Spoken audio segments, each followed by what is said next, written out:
Bronx's own, Tampa's own, joining me here on the show here tonight for Sports Hip Hop with DJ Mad Max, Live 365, iHeartRadio, goes by the name of Pusha Preme. Pusha, what's going on, man? How's your night going? Top of the day. Night's going good, man. While we're just getting ready for extravagant evening. We're opening for Jadakiss on Sunday. Then on Saturday, we have our charity event as well, too. So every show that we do here in Tampa, I always do a charity event just to kind of get back to the hood, you know? Shout out to you and congratulations on opening up for Jadakiss because I heard that you've opened up for Nas, a ton of legendary artists. So when you open up for Jadakiss, what song do you want to hear him play that's going to get you going for your set? Probably Still Feel Me. That's one of my favorite songs from him. Tough. He's got to bring something out for Money, Power, Respect too. That's true. But I feel like it's not the same when like everyone else is not involved as well too, you know? Exactly. But you have a ton of influences because the track that really lured you into this thing that we call hip hop, which is the greatest genre of music in the world, is Put My Hands Where I Can See 'Em by Busta Rhymes. Yeah. Oh shit. You did some homework. Absolutely. That was the song. Oh shit.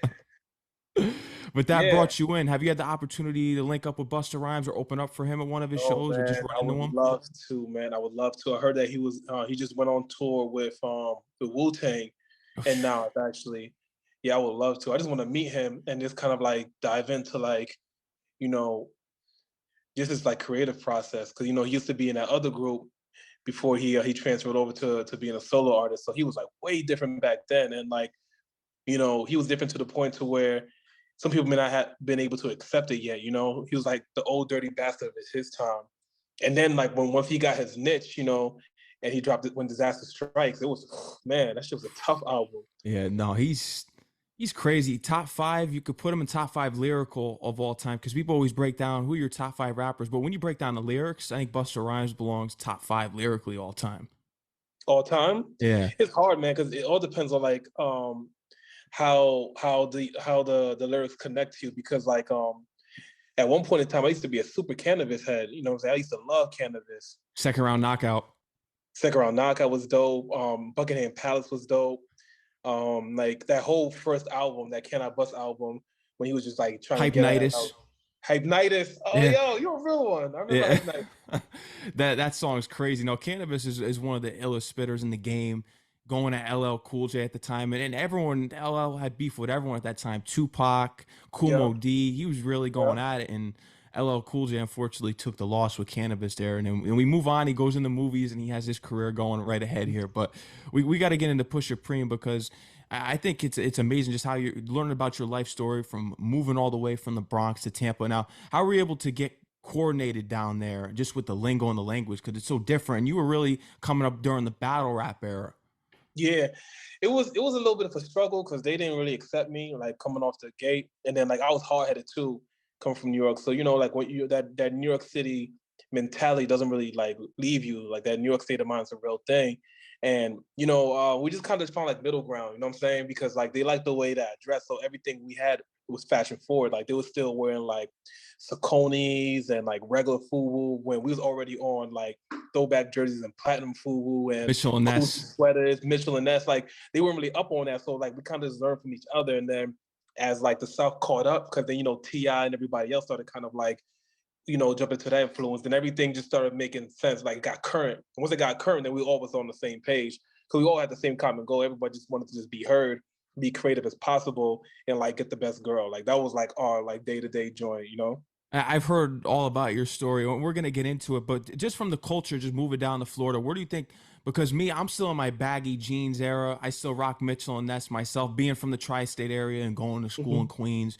Where did the skinny tight clothing come from, especially with these new kids that you've been observing? Because it was all baggy, and that was the New York hip hop, East Coast hip hop style. So what was that it just changed into the skinny area? I think it went back to baggy, to be honest with you. Like I follow like a lot of fashion mags, things of that nature. So they have like the new Louis Vuitton line they dropped when they had Kendrick Lamar rapping. Like they're getting back to baggy. I think everything's just like expression and whatever is kind of like influenced by overseas. So I think during that time, a lot of Cubans, a lot of Jamaicans, like a lot of them was coming overseas, and they came with that real like fitted kind of look. And then the fitted look kind of like lasted on, because then like like Kanye and who else during that time, picked up. A lot of R&B cats picked up on it, and then it just kind of just like became its own thing. Like it had its own confidence with it. So I think like it all depends on like what's comfortable for you. Because at the end of the day, like nowadays, like everyone's kind of like how Joe Budden was when he was on tour wearing sweatpants and things like that. It's all about comfortability and like expression, in my opinion. Mm-hmm. And then when we really think about it, because acronym Poetry and Rhythm Elevates Minds Effectively Yo, look at was you doing your homework. Oh shit. was this inspired by knowledge reigns supreme over nearly everyone with KRS-One? Actually, no. It's so funny because like I didn't get into like my 5%er bag until I moved back to New York in '09. That came because like I started out doing poetry. Like my thing was like I didn't really have a game like that. And I was real shy. So I used to write a lot of You wrote poems. haikus for love letters, right? Yeah, that was my thing. Like doing the haikus and stuff like that was kind of like that's what kind of put me in those positions to be able to kind of like, just feel comfortable just talking that love language. And then from there, then it turned into the battle rap, and then that's how it came. So I always remember that, rap acronym was rhythm and poetry. So I just kind of flipped it. So it's like poetry and rhythm that elevates minds effectively. And it stuck with you ever since. And people know you for that acronym. And it's always interesting to go deeper into it just when you learn about KRS-One, especially when you really think about KRS-One's name, because over nearly everyone, which is not everyone. Oh, so he was clever with it. That's dope. That's dope. I didn't know it was, yeah. Okay. Crazy. Yeah, damn. You just caught me with that one. I didn't know that's what it stood for. But you before hip hop became a main thing, because I heard that your mother ran track and your grandmother was into the school system, but you have an uncle, unfortunately, that you lost that played instruments. So you think is that where your music line comes from? I would say maybe like a little bit of both. Like, nah, I'm gonna keep it a stack. So we used to watch the Lyrics Lounge show. So after the Lyrics Lounge show, me and my cousin, we used to always like do like a quick little rap afterwards, and I think that's where it stems from. Like, just like that competitiveness of just like trying to write with other people and trying to keep up, because it was like I was really big into the metaphors, but I always used to like overextend and overexceed a metaphor, not really like tell a story. Then like going to high school doing the battle raps, you kind of had to like learn that portion of storytelling. Plus, like all of my classes were like English classes. I had pacer to English, English 2, English honors. So I was always like in that writing bag, you know what I'm saying? And then I used to be really infatuated with reading lyrics. So I remember when I went to the military, that during that time, when you have to do like your 12-road march, you have to like, you have to keep yourself occupied. So what I had did was, at the time, I had my girls send me a bunch of like lyrics, Jay-Z lyrics. So I would read all of them, memorize them, and then on the march, I'd be straight. So I'd just be on the march and I'd just be like, "There's summer, I know you're gonna miss me." You know what I'm saying? Like, so that helped out tremendously doing things like that. Hova is definitely one of the main experience, the influences for your career. But there's also this rapper Nova that gave you your name, and that was right around the time when Get Rich or Die Trying came out, because you didn't want to be affiliated with Supreme, which is a Supreme team. Go learn about it, especially with Nas and Queensbridge and all that when you do your Nas research. Yes, that's absolutely, you're like the Norway right now. That's absolutely 110% correct.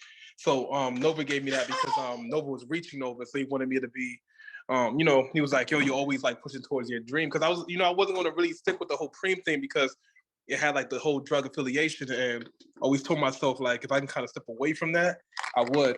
And then I'm glad that I did, because like whatever I did in my past life when it came to that, I see what a lot of artists is catching up to them now. You know what I'm saying? Like people getting indicted, people getting knocked. So I would hate for some shit like that to happen to me when I got like so much going on. I got my family and shit. So, I'm just trying to, just protect my livelihood. So I wanted to stay away from that. Plus, the kind of music I was always making like creative, love-driven songs. So it's not a surprise that I'm doing like Afrobeat or making songs about relationships, because that's how it started out. That's how you started out, and you're continuing to grow from there. You also had your time playing ball at Mississippi. So how did you end up in Mississippi? Was it that they gave you an offer? Because unfortunately that career didn't go too far because of your injury. But how did you end up in Mississippi? So so I don't talk about that too much, but now that it's like so far removed. So I had a warrant in Florida, and my mom was like, "Yo, like, you can't stay here. You know what I'm saying? Like I used to like stay ducked off in the crib. They would knock, I would hide, and she would lie. She's like, I don't want to lie for you no more. And if you get locked up, I'm not paying your bill. So you should really focus on school. So I was like, okay, cool. So I took the SATs. We submitted the SATs, and I got accepted. So when I got there, you know, I was always in shape. So it's like, yo, you should try out for football. And I'm like, nah, I got a helmet phobia. I can't really fuck with football. But what's up with the basketball team? And it was like, yo, if you want to get on the basketball team, the easiest way to get on there is to show them that you got stamina. So I was like, okay, perfect. So I used to run track I used to wake up 5 a.m, practice with the track team that has some of the basketball players there, build with them, and then it'll be like, yo, we be having these secret practices like in the morning. So then boom, from there, from 5 a.m, go shower, go to the calf, eat, and then meet them at 7 o'clock and shoot around with them, and then just show them I had interest in it. Then tryouts came, and I wound up walking on the team. And then unfortunately, what if you don't mind me asking, what type of injury was it? An ACL injury? What happened? Oh no, meniscus. Oh boy. Yeah, so that kind of gave out on me, and it's like it's never been the same since. So you know, I looked at it as a sign that it's like that's not really what I need to be doing right now. So from there, Nova had called me, and he's like, "Yo, I'm starting a label called King's Legacy. You just come over to New York, and we can just start from scratch." And I was like, "I bet." You know, I took his word for it. I left college and went there, and then it's just been the same since. I heard that you were nice though. You were at AAU playing ball. You had game. I heard. Yeah, nah, I could hoop still. I could hoop Yeah. still. Sometimes I put like glimpses online, you know what I'm saying? I can't, you know, it's like because, you know, I'm not Pusha Preme when I'm on the court, but like, you know, sometimes I put glimpses up there just to show people I still got it though. It's my passion though. I enjoy basketball. It's like my favorite pastime. I like how, you know, it's very goal oriented, it's very team oriented, and like the creativity of just scoring is like something that I'm really fond of. Especially and nowadays, it's getting a little bit better, but everyone's so quick to just shoot the threes right now because of Golden State and how they changed the game. I think we might have froze up a little bit. Okay, there we go. We're back. D Rose cracks your top 5. How come you put D Rose in your top 5? Rose, hell yeah, I love D Rose. That's my favorite basketball player. It's unfortunate. If he didn't tear his ACL, he could be the greatest point guard of all time if he didn't tear his ACL. Easily. Like he had his athleticism was beyond anything we've ever seen. You know what I'm saying? The fact that he was able to take that Bulls team that was missing Carlos Boozer for half a season, then missing Joakim Noah the other half to #1 in the East against LeBron James. Who else they had during that time? The East run. The Celtics was popping during that time. That was a strong ass East team, and he took them to the playoffs multiple times. This before Jimmy Butler even had like chin hair. So look at how good Jimmy Butler is now. If he had a point guard like Derrick Rose, which he's never had since that time, like D'Angelo Russell doesn't even come near. Kyle Lowry, no way. Drafting, he's never had a point guard with that much athleticism since Derrick Rose. You know what I'm saying? Mm-hmm. And he's the youngest MVP, so like he was only going to get better. Like statistically, his 3-point percentage was getting better and better and better. You know what I'm saying? He could have been what maybe not as good as what Curry is, but he could have been at least where like Ja Morant is now, you know, but you know, that's just the curse. Like I was watching his not documentary, but interview on $1 million worth of game, not $1 million worth of game. The one with this guy, the battle rapper, I can't remember it right now. I can't remember the name of it right now. But if y'all watching this, just type in Derrick Rose interview if you guys don't know much about Derrick Rose. And he talks about everything, his work ethic, how he had to escape, how his brother was super gang affiliated. Like he had a hard life, and to come up on top is like, that's commemorable in my opinion. One of the greatest to ever do it, and he's on the Knicks right now, and Thibodeau is he's going to drive that team to the ground. I admit I'm an ex-Knicks fan. I can't watch them anymore because they're just not a serious organization. This is my first year. I abandoned them last year because when you have the chance to trade for Donovan Mitchell, and Donovan Mitchell actually wants to come to the Knicks, especially with his family working for the Mets. He's like he wants to come to the Knicks. They're like, nah, we're fine with the team we have. But then he gets traded to Cavs like 2 days later. See you, Knicks. Knicks and Knicks fan. I'll root elsewhere. Sorry. Just can't do it. I'm on my Big L type of time. I'm from New York and never was a fan of the Knicks. Hell yeah.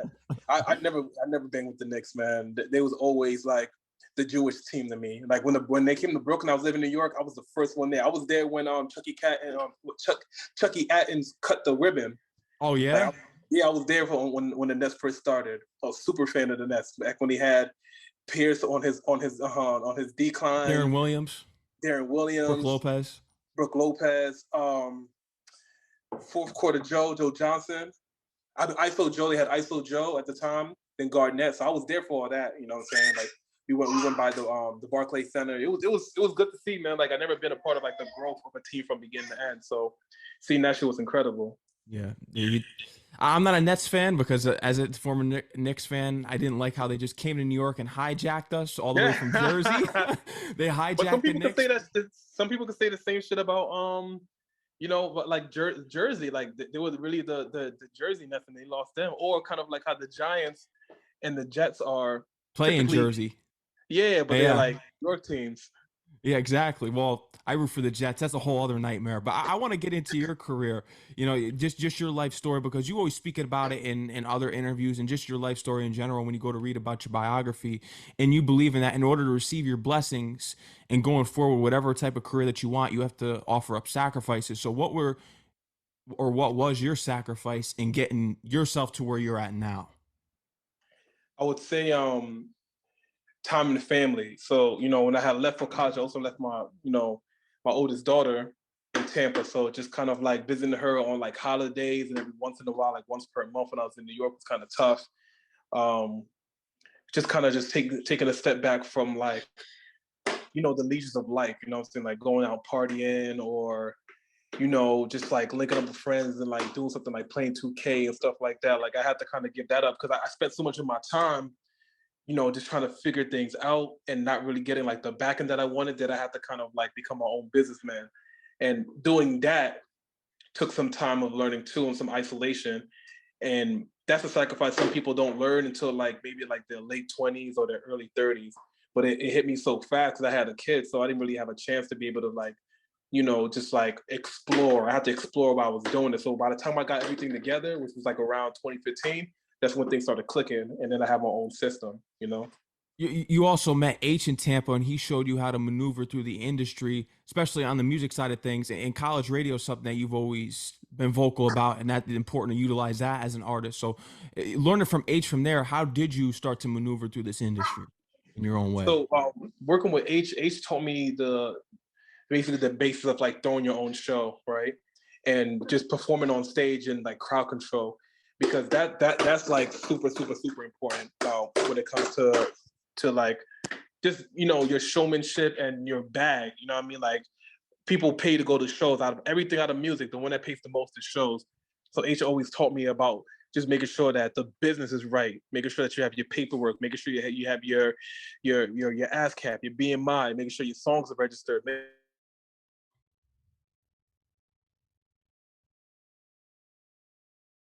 Oh, I think we got stuck again. Stay with us. I'm sure that it'll unstick here. We'll be back here live with Pusha Preme as we're discussing how he maneuvers through the music industry, learning from H from Tampa. Still in though, they came into another plateau and made it their own. They went from Tampa just being this like very like southern hip hop kind of like plateau to just being like a full open segue for anybody that wants to be a creative that's using hip hop as a platform. What would you say are the differences in how to move in the music industry within New York and down, when you say Florida, because you're someone that's been around. So what are the differences? Because when you hear about all these stories with the labels, especially with Def Jam, you hear that once you really sign with these major labels, you no longer have that creative freedom anymore. And that's why you see so many artists staying independent, especially with the publishing deals. Yeah, I think the major difference, in my opinion, is just that like acknowledgement of like this is a rental. You know what I'm saying? Once you're with a deal, you're in a rental situation and you have to abide by that. Some rentals are only allotted a certain amount of miles, but all of that stuff is stated in the contract. You just have to make sure your contract is right. If you see in there to where it doesn't allow you creative control, then you shouldn't sign that, because now it's like you are abiding to these rules. It's like signing up for a bad cell phone plan. Like it's going to be $100 for 2 gigs of data. Like why would you sign that? Because you want the money now. So that's the problem that a lot of artists fall through. So for me, I just went the other route. After talking to the labels and seeing that really and truly is just a big bank loan, I was like, okay, well, I'm going to go to investors, because investors are looking to put money in to get like tangible things back. They're not looking to get like money back. Because with the music industry, you would have to put 200% of the effort in just to get 10% of the money back, because you have to pay this person and that person and this person, and you still got to outsource everything too. So I don't knock labels, because like you need them. You know, Yeah. you need big business to make the relationships, so that everybody doesn't get a chance to get in. Sometimes they got to be gatekeep, because some people will come in and they won't really do the industry justice and fuck up the whole shit. You know what I'm saying? Some people need to be able to have generational wealth, and they're not talented musicians, but they're really good at marketing. They have a home. Some people go to school for business analytics and streaming analytics, and they don't want to be able to run their own business. They just want to go clock in and clock out. So the labels, they're needed for those resources. But for anybody signing, just make sure that you just review your paperwork with your lawyer. It's really that simple. The money from the lawyer will cost, and if you don't have the breadth of the lawyer, then you probably shouldn't be signing a deal. You probably should be waiting, because if you won't pay for a lawyer, then you won't pay for other business ethics that are required when you're trying to, really do business out here, because that's just a small amount of your problems. You still got to worry about shows. You still got to worry about 360 situations. You still got to worry about like other material, like business deals. Like if you get a deal with Gatorade or Adidas, like you think those deals are bad? You saw what just happened to Kanye? Yeah, with Shit. Adidas. They'll use your likeness and sell you off. So you just got to be very just mindful of that and understand your worth. Like when you go into these buildings, just know that you're worth something too. You brought up Kanye. I know you're also an admirer of Tory Lanez, Travis Scott. Those are Yes. two other artists. What are your take on artists who are controversial today in the whole cancel culture? Because when you look at it, I feel as though that everyone has some sort of controversy. Just deal with it. You don't have to agree with a person. That's the thing. Me, I don't agree with a lot of Kanye has said. I really don't. But me, I'm the type. If it's your opinion, it's your opinion. Isn't that freedom of speech? I agree. I Yeah. agree. Yeah, freedom of speech is super important, and like you can either agree with it or not agree with it. Like you said, like you hit it right there on the head.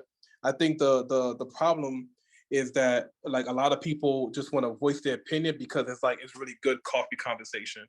You know what I'm saying? It's really good topics to just like talk about it and stuff like that. And really and truly, it's like everybody wants to be heard. Everyone wants to be validated for their opinions, and I think that's why all this goes. So it's a gift and the curse. It gets people talking, but then when people get personal about it, that's when I put a halt on it, because at the end of the day, like there should be no reason for you to hate Kanye. Like Kanye didn't do anything to you personally. So for you to be hating him, it's just basically you're doing the reverse of what he's talking about.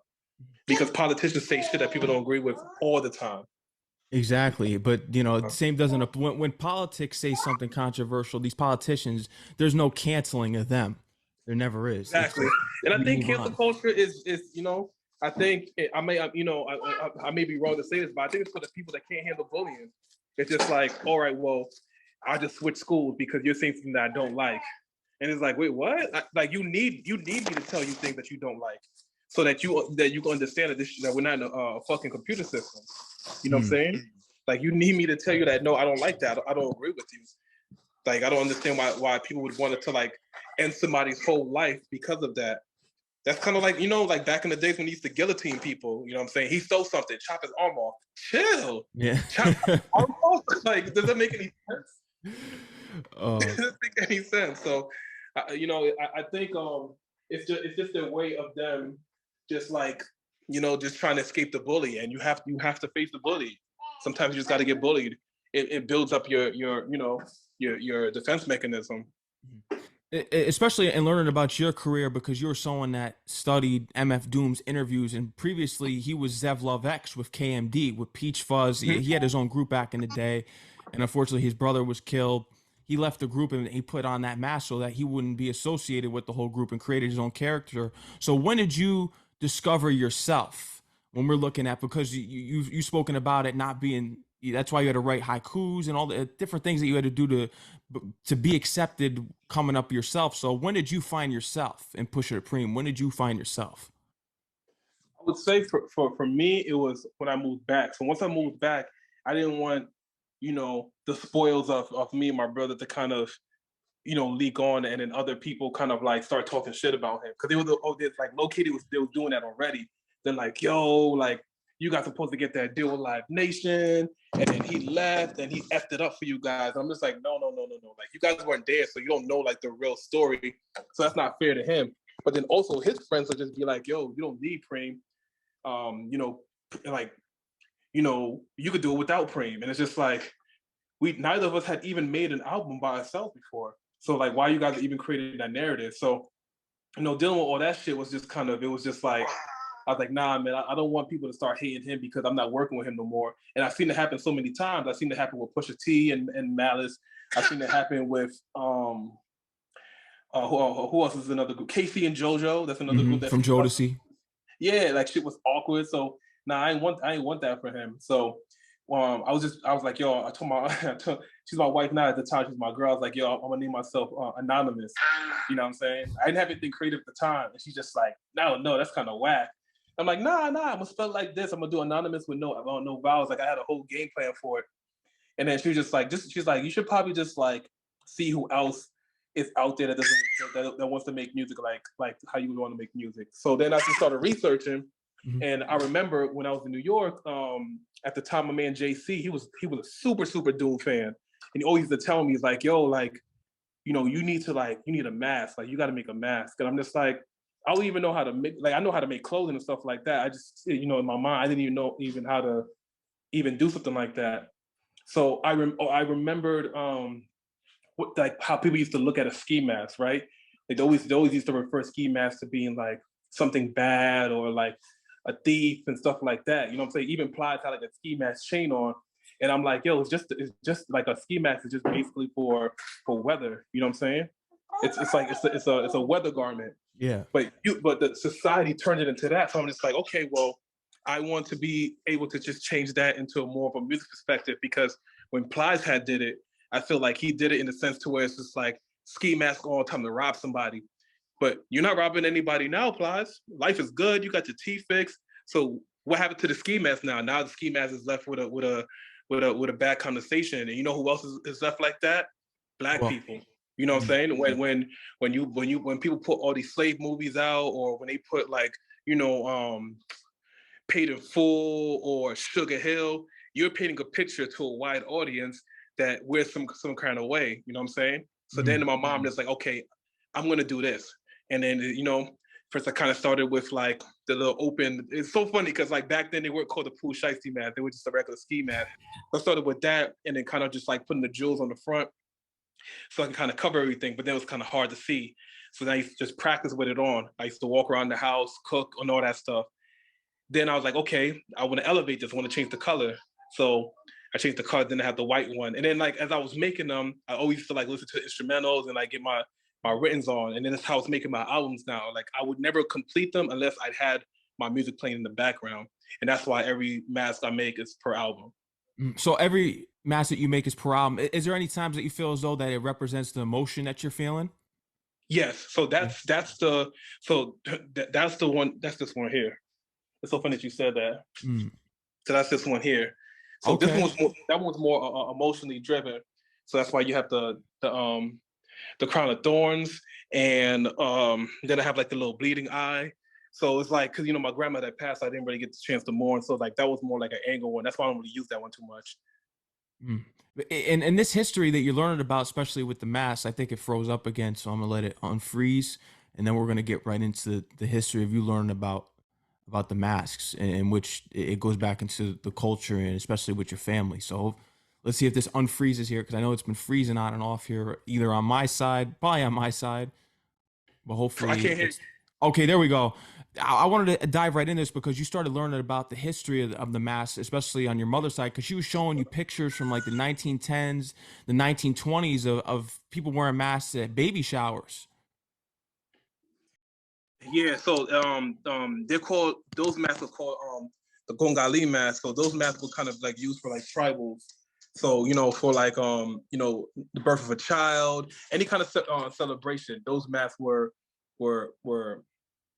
brought up, so to speak. They were made for those things. So my mom used to have them back in the day, like hung up on the walls, So when she saw what I was doing, she was just like, oh yeah, like she's like, oh, now you're getting back into your culture. And I was like, oh, okay. This makes a lot more sense now. Oh, speaking of Doom, this is the one that we made. I don't know what project I'm gonna do this one for. This is like a collab one, but this is the, I don't know if you guys can see it. Yeah, we can see it's red. Oh, that's fire. So you custom made that one too. Yeah. So we have a 3D printer.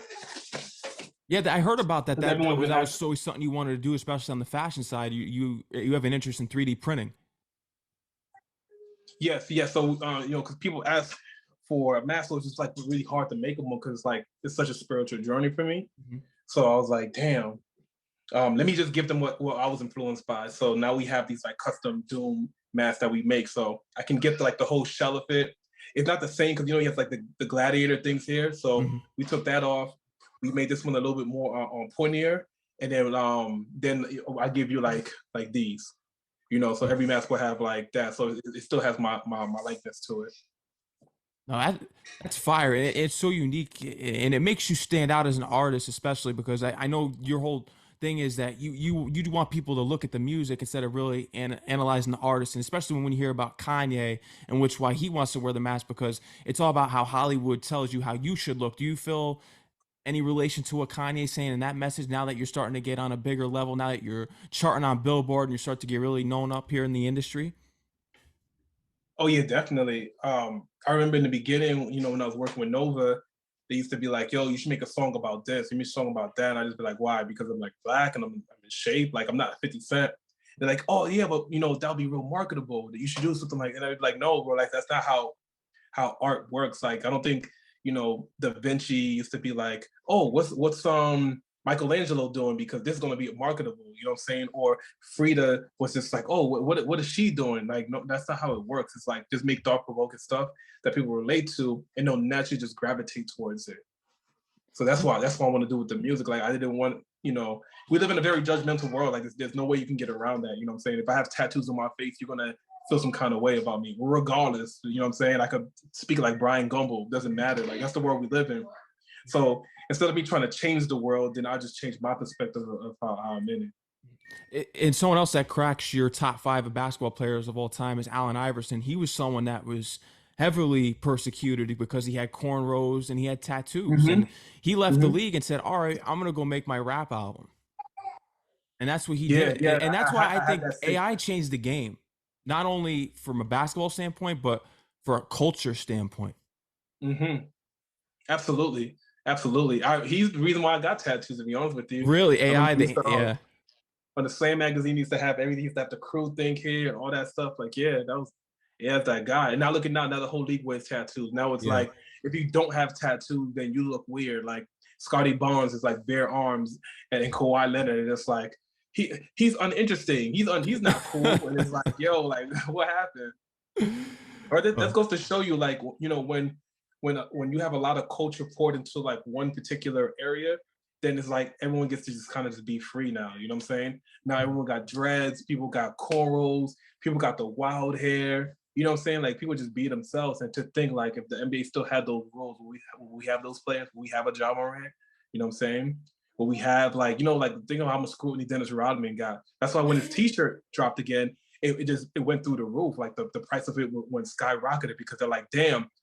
He was ahead of his time. He had his nails painted. He had a different color hair. He was dating supermodels. That's the thing niggas are doing right now.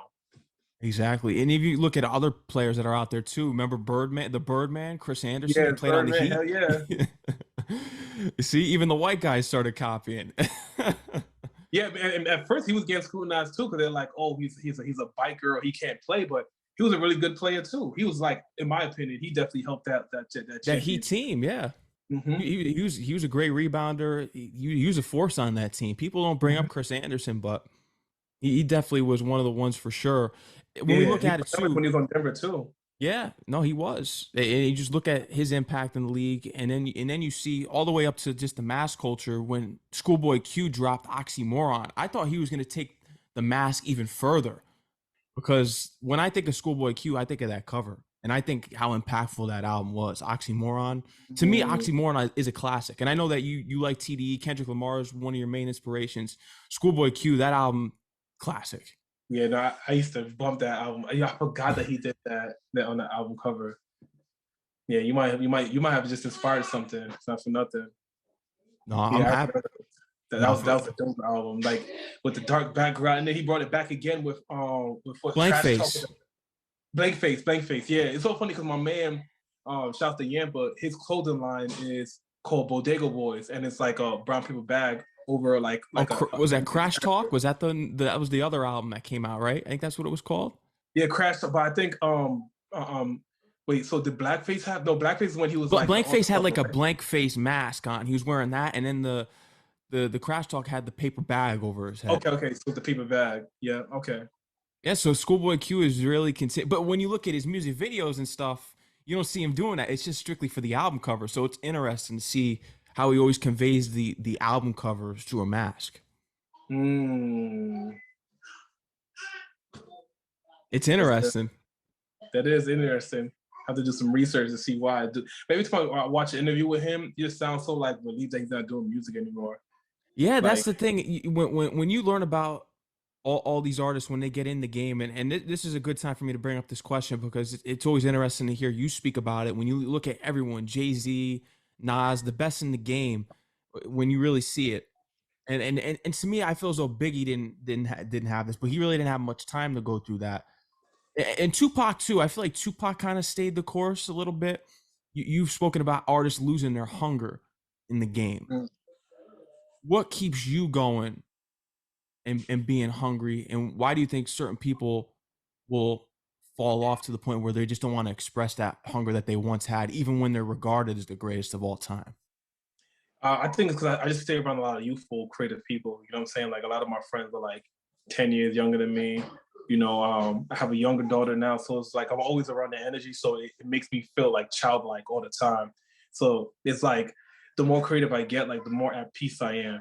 Like if I'm working on music, or if I'm working on a new design, or if I'm working on a new event, or if I'm trying to like take a lot of thoughts that go in my mind and then turn them to like an illustration. Like those things kind of get me going. And as long as I have the energy to be able to like be imaginative, I think that the hunger will stay there forever. But you're right about that and analyzing it from the standpoint of because I have noticed that before when you really look at an artist's career, that's why their first album doesn't sound like their next one. And to me, when you look at even the second and third albums, but when we look at Nas, because people thought that Nas was dead after a while, and that's when he dropped Stillmatic because he had Yeah, to reprove himself again during that that's whole Jay-Z beef. That Jay-Z beat definitely helped him out tremendously. I remember that summer when that shit came out because he came out on that's like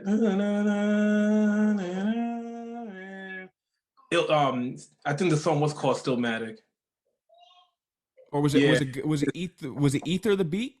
No. It was Got see, I yourself a thought it was an gun? original joint, but it's the one that has that lady singing in the background. But it's a sample because it's a sample from, I want to say, don't kill me guys if I get this wrong. I want to say it's from A Tribe Called Quest. But it's the one who's like H to the Izzo, B to the Izzy, Okay. the rap version of like that beat, like whatever that beat is, and it has like the little sample in the background. I can't remember it, but like when you go to YouTube and you type it in, it's gonna pop up instantly. But I think he called it Stillmatic. It was on a mixtape, on the Lost tapes, and then that's what popped things off. Once that popped off, then Jay-Z had to take over as a single. And then when that popped off, then he did Ether. That shit, Jay-Z was not having it.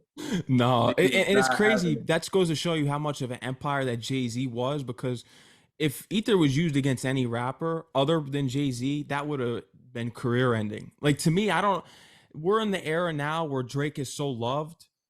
Pusha T, the story of Adidon, that should have Mm. that would I think that would have wiped Drake away in the 90s. To me. Yeah, but it kind of did. It did shake his armor for a little bit, but then like he was smart. He took it to the this platform, the podcast platform, and he was very just like once he did the thing with Elliot Wilson, it kind of just made everyone feel bad for him. Like, oh, okay, well, the only reason why Pusha Team came at you is because Kanye sued him, and then it shifted everything. So he got saved by that.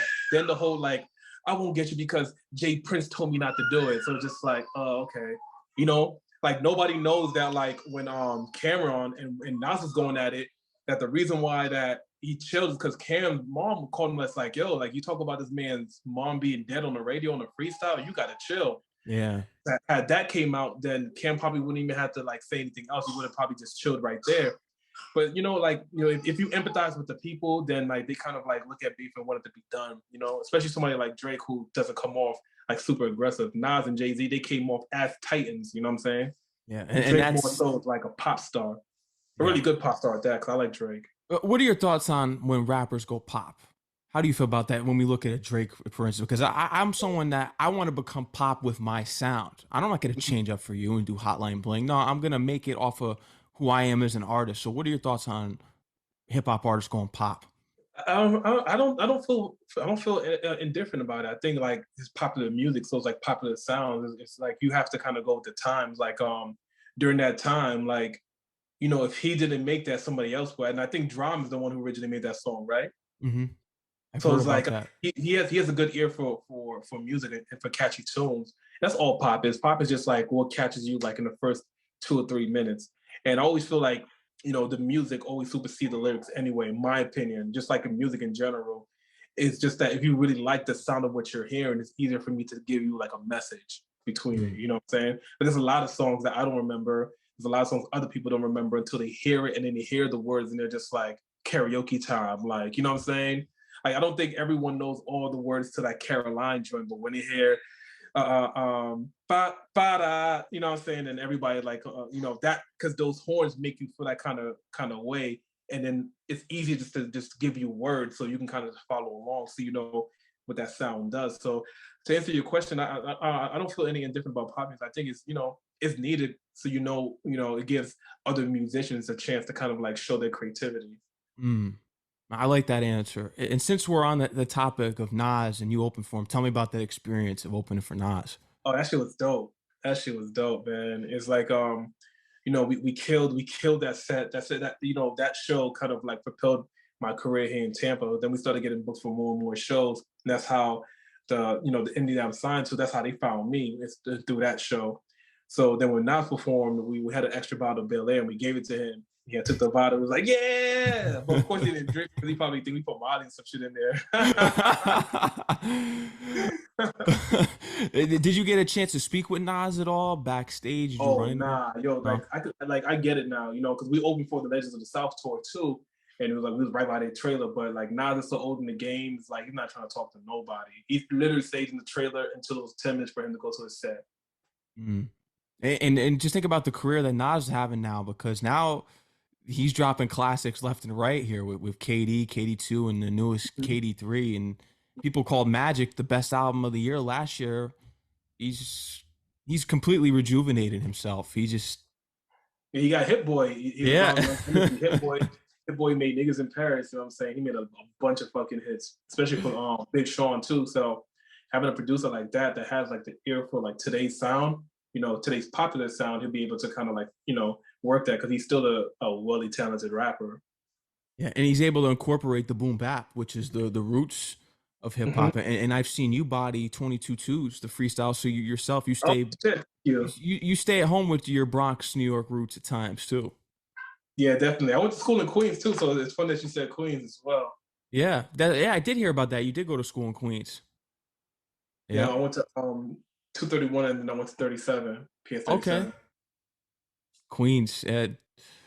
What's the best borough in New York, you think? Bronx? Is it because you're from there? Nah, man. Bronx is a trash ass place. Man. It got some dope people though. I met a lot of good people there, but that it's horrible. I would say, in my opinion, it's a tie between Manhattan and Brooklyn. Manhattan and Brooklyn. Yeah, because the thing about Manhattan is like Manhattan has so many parts that are the Lower East Side. Then you got Central Park area. Then you have the Meatpacking District.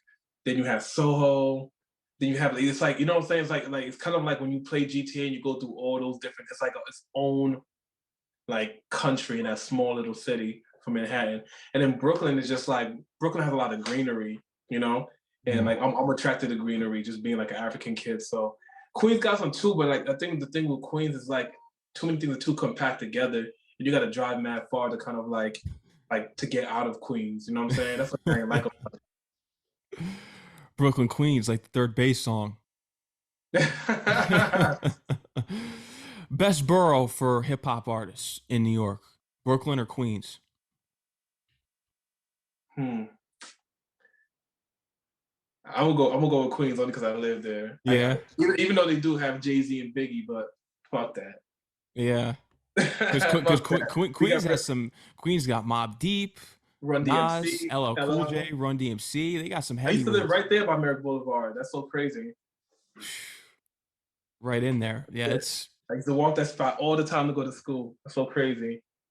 Damn, you're taking me back memory lane right now. But yeah, no, I mean Brooklyn do got some heavy hitters, man.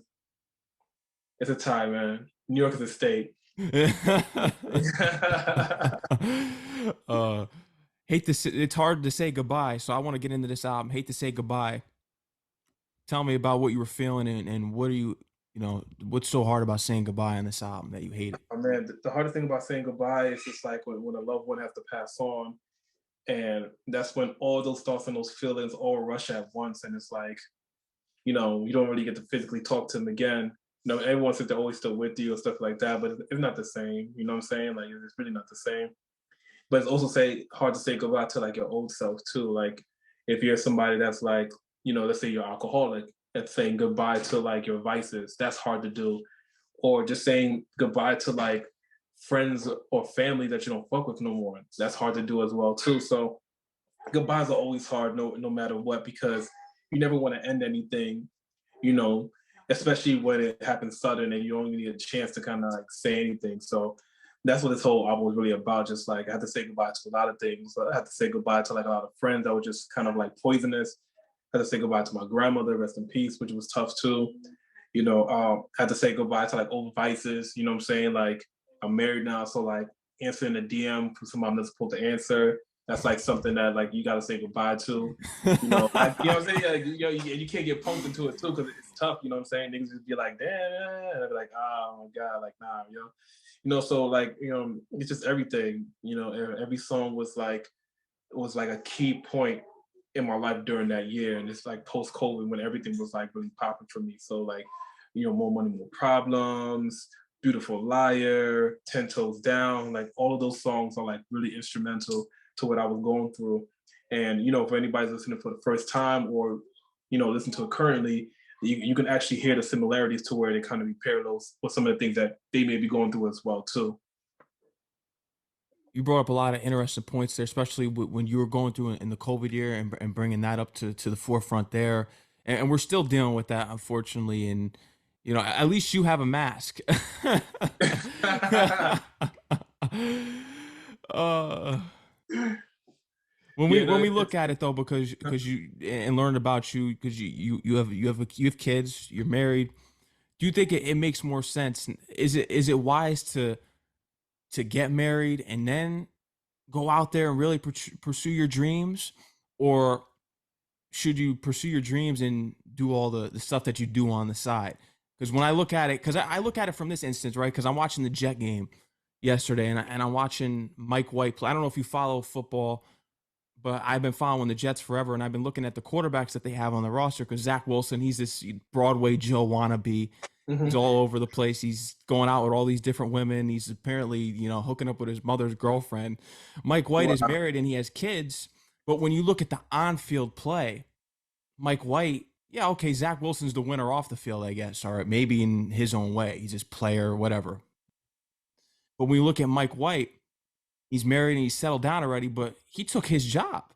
He took the rookie's job who's off partying all over the place. So would you say it makes more sense to get married and then go out there, get a woman that understands your lifestyle and go pursue your dreams, or to just keep pursuing your dreams and live that lifestyle, that crazy lifestyle? Like you said, you can't, in which they answer the DMs, they answer the crazy message. I think like whatever is going to keep you on that path.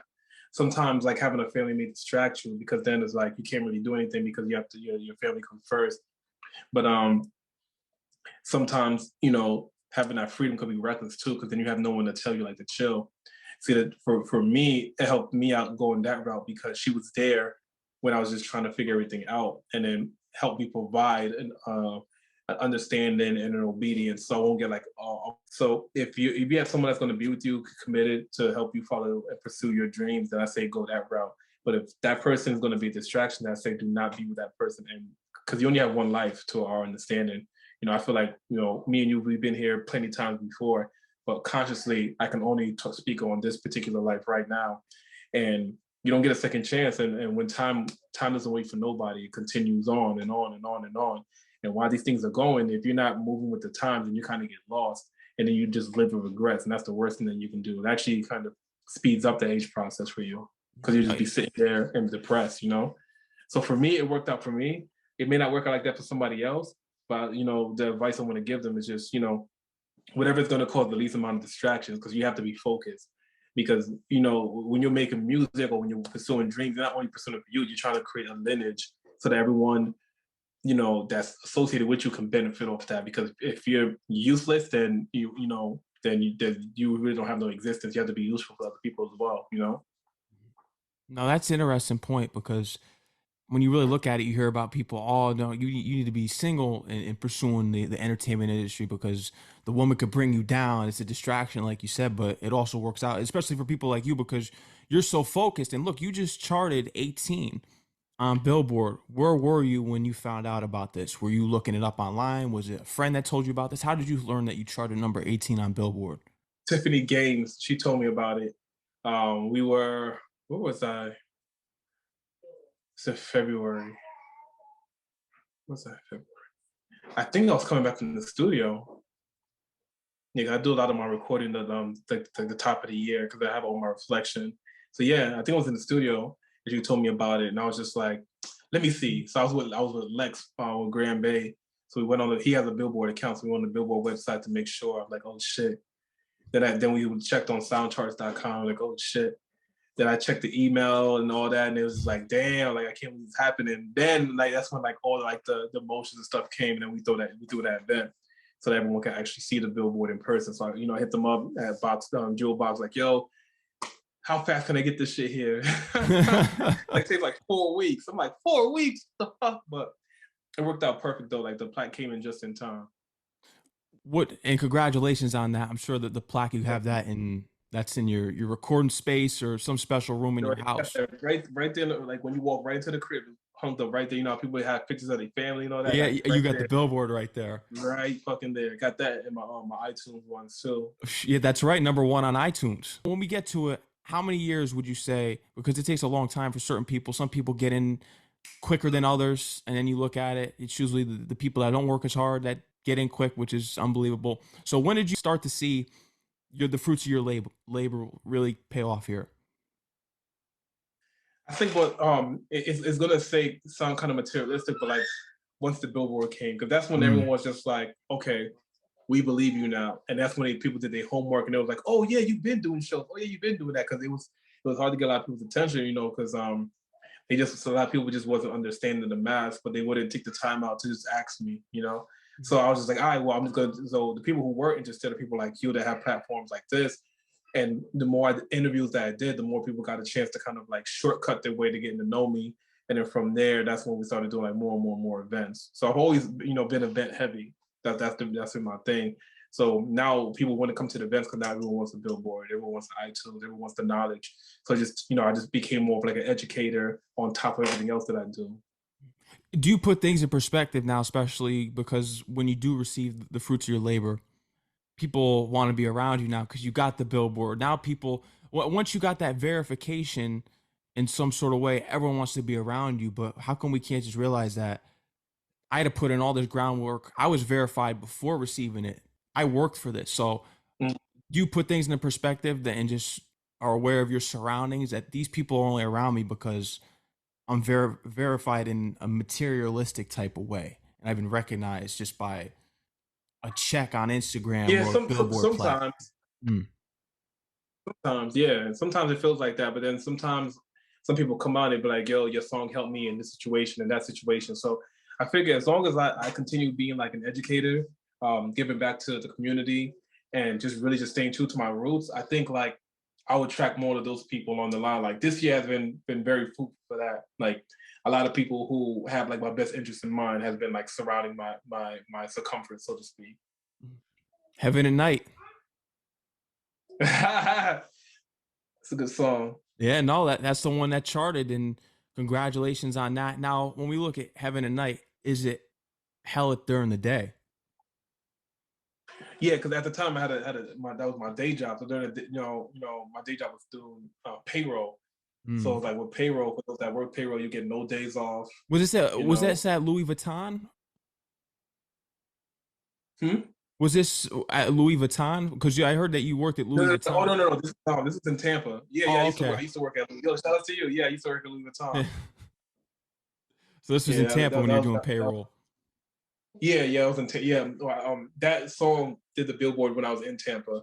So Heaven and Night. I was just basically just talking about like how much like because I'm in a group chat with like a bunch of my party friends. I used to party for over the summer, and it would be held during the day, and then like at night when it's time to go out and chill and get shit faced, like that was like heaven for me, in a sense, in a weird sense. No, there definitely is something peaceful about the nighttime because when you think about it, because I don't know, is it because everyone else is sleeping? And most artists actually work during the night when you think about it. When artists are recording their Mm-hmm. albums, it's not during the day, it's during the nighttime. So I think the nighttime is for creatives. My shows at night. Do you record at night as well? I do. I used to Yeah. write a lot at night. Now I do it during the daytime because like I try to get like like go into like vocal training. So I'm trying to get like my voice is well rested. I drink my tea or my coffee at the time, so I can kind of like hit those notes I want to hit. You know what I'm saying? So I could just kind of like draw back from the auto tune because I want to be kind of like a student of like just being able to like harmonize. I don't want to like use the machine all the time. Mm. But you've accomplished so much this far. What's next for you on the path of your journey here? What are you looking forward to next? I mean, you're opening up for Jadakiss very soon here. What's next? Next is like on like I said, 2023, like just touring across the country. That's the next step for us. Like overseas shows are going to be the next storyline for Pusha Preme and the Wandering Assassins for sure. International, but you're already an international artist because it's just, you being charted everywhere. You're already out there. So now it's just expanding.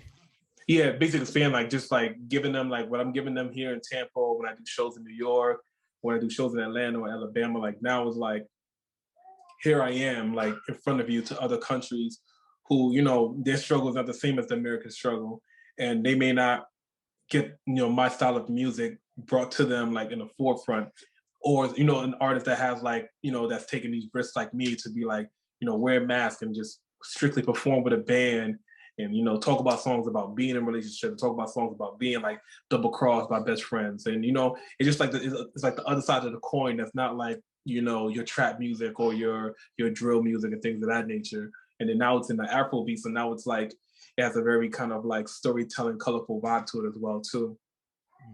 No, and people are finally buying into your image because you've spoken about it on past albums, and just the message that you relay on there is that it's hard for people to buy your image, especially in performance. So now, how does it feel to finally be accepted for who you are and represent yourself to be?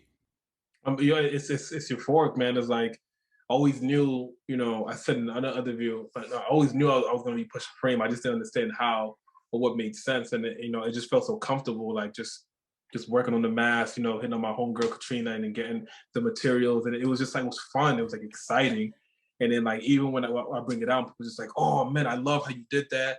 Or people like create their own concepts and stuff like that through the mask. Oh, did you add that because of this and because of that? It's just fun. It's dope. It's like it just gives kind of like a new addition to life. Mm, you already know, and you're doing it right now. Pusha Preme. Anything else you want to let the audience know that we didn't cover here tonight, man? Oh yeah, if you tune in, make sure that you like, subscribe. If you're on iHeartRadio, iTunes, make sure you hit that heart. Support what we got going on here. This is like dope that Mad Max is taking the time out to interview not just me, but the artists all across the world. Also, the Adam and Eve drops on the 17th. Dope ass songs are on the way with number one on iTunes. We remastered it. Now it's sung with indie. There's some cool things to it to kind of just like bring some elements that I didn't have before, when I was more so on a low budget. So, thank you for supporting. Thank you for, people listening in. Definitely tune in. We're dropping the next album. It's going to be a full Afrobeat album. Next album called Tell God Thank You. And, we're just going to keep working, man. You know what I'm saying? Hopefully this gets out to the masses. No, it's gonna, and the fan base is growing. And shout out to Al Nice for connecting us as well. No doubt, no doubt. Shout out to El Nice. Yeah, shout out to Al Nice, man. He's one of the realest in this industry for sure. Tap in with him. Check him out as well. You can follow him at Al Nice, and they can follow you at Billboard P, Pusha Preme, Instagram, Twitter at Pusha Preme. Go check out his music, man. You gotta go check out this catalog. One of the realest to do it. He's putting on for Tampa and the Bronx at the same time, because that's his home away from home right there. But Pusha Preme, once you drop that new album, you got to come back, tap back in. You're always welcome on the show. Hopefully we can do a review together, man. It's going to be dope. But we're going to blend a little bit of this, the raps that we do still. Have a lot more to talk about, have a lot more to share with the people. But we're also going to just kind of like do it in a creative way. Absolutely, man. I'm looking forward to it. We got to link up again. And until the next time, man, congratulations on everything. I look forward to seeing this new album and hearing it. Take care. Enjoy the rest of your night, man. Happy holidays and all that stuff. Happy holidays to you too, man. You already know, man. And take care. Enjoy the rest of your night. Stay safe, man. You too, brother. Peace. Peace out, man.